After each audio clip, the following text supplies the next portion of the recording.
that brings us back onto the subject of 2012. It's a subject that a lot of people are interested in. There's a lot of theories about it being the end of the world.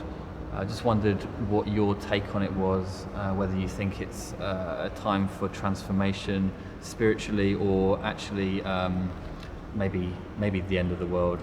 I ultimately, I'll preface this by saying I do take 2012 as a message of hope, not as a message of despair. I'm not walking around the world wearing a sandwich board saying the end of the world is nigh. But I also do take it as a wake-up call. An opportunity, perhaps, for us to change the direction in which we're going. I don't think you have to be, a rocket scientist to look around the world and see that things are going badly wrong, that our civilization stands poised on the edge of an abyss right now. And our governments and the huge, gigantic corporations that really run the world are so invested in spreading fear and hatred and suspicion. Fear, hatred, suspicion, again and again and again. These messages are just churned out at us, dividing us, separating us, setting us against one another. That we're in danger of making that come true. We don't need some blind geological cataclysm. Humanity today is perfectly capable of reducing this whole edifice of civilization to rubble, and forcing us, as Plato said about Atlantis, to begin again like children, with no memory of what went before. It doesn't have to be like that. It doesn't have to be the end of the world. It doesn't have to be the end of human civilization. We have choice.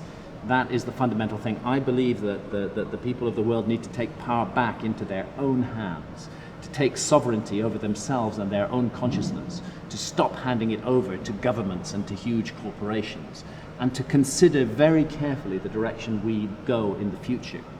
The antidote to fear and hatred and suspicion is love. If we can simply operate with love towards one another, beginning at the very direct person-to-person level and spreading that out to the level of nations, we don't need to step over the edge of that abyss into cataclysm and into chaos. And when I look around the world today and look at young people in particular, what I see is a tremendous awakening of consciousness. People are no longer prepared to put up with all that crap that has been stuffed down their throats for so long by the powers that be. People are waking up all around the world. You've seen it in the Arab Spring, we see it all over Europe, we see it in America, we see it in the Occupy Wall Street movement, we see it again and again and again. People are not prepared to put up with that bullshit any longer.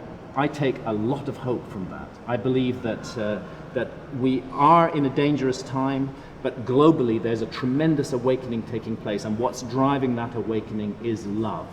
And this is a crucial thing to remember. Now let's look at that Mayan calendar. The Mayan calendar does not say that the world comes to an end on the 21st of December 2012. What it says is that a great cycle of the human story comes to an end and a new cycle begins. The Mayan calendar is cyclical. It's not a straight line. And what happens on 21st December 2012 is a cycle that has been running according to the Mayan calendar for the last 5,100 years. And that's interesting because 5,100 years is really the period of recognized history, of Orthodox history, that period is coming to an end. But if you follow the Mayan calendar true and look at what it really says, it says immediately a new cycle begins. So I think that we are in a time of great hope and great opportunity.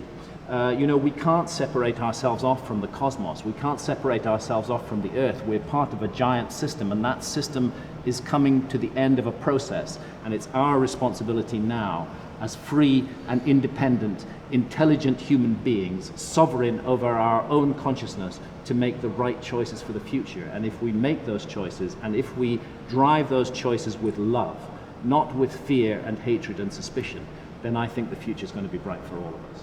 Absolutely, I think that's a great message and a hopeful statement to the world. Really, I think that's definitely true as well. It seems that is actually happening. It is happening, and it's happening with the youth. You know, I stand here. I'm 61 years old now. I've lived my life. I've seen many things, terrible things and wonderful things, in my years on this planet. But never have I seen a time when there is such an awakening of consciousness taking place. And yes, there's dark shadows. Yes, there's terrible things happening in the world. But I place my hope in the youth and in the awakening of consciousness that's taking place now. That's what's going to carry us forward into a wonderful future. Absolutely. Yeah, absolutely. I was going to say as well, you know, that I think the whole point of this as well is that, you know, we're really into people thinking for themselves, Yeah. and asking questions and questioning authority, you know, and I think that's really important. It's so and important. As you're saying, that's happening all over the world in many different ways. Yeah. And so, you know, I think if people continue to do that, then we can only get better as a human. We have to human question race. authority. That's what I've been doing regarding history. Authority says it was a certain way, and I've tried to say it might have been another way. We have to question authority because it's authority, the so-called authorities, that have got us into the mess that the world is in today. Those bankers, those huge corporations, those malicious, mean-spirited governments who stir up fear and hatred and suspicion just to keep themselves in power. Those are the authorities, and those are the ones who have brought the world to the edge of catastrophe. We must question everything they do and everything they say, and just refuse to accept what is spoon-fed to us as the facts.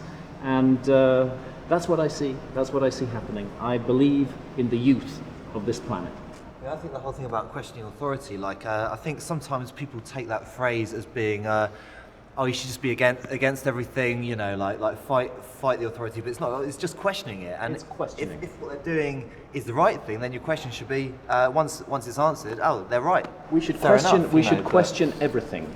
You know, one of the divisive. This is a controversial thing to say, but it's a fact. One of the very divisive factors in the world today is religion. Religion is dividing people. Now, what is religion but a system of ideas that people unquestioningly accept? We must question everything. Yeah. Don't just because our parents said this was so and their parents said this was so, it doesn't mean it's so. You know, this is part of the grand story of the human species, that we are awakening to consciousness, that we are individuals. We are individual sparks of consciousness.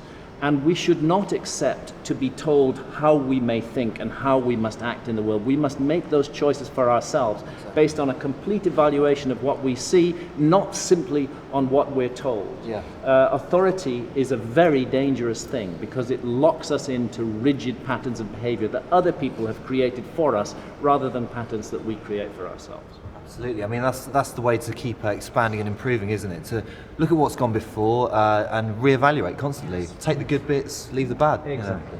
Exactly. Hope for the future. Yeah. Yeah. Absolutely, for sure.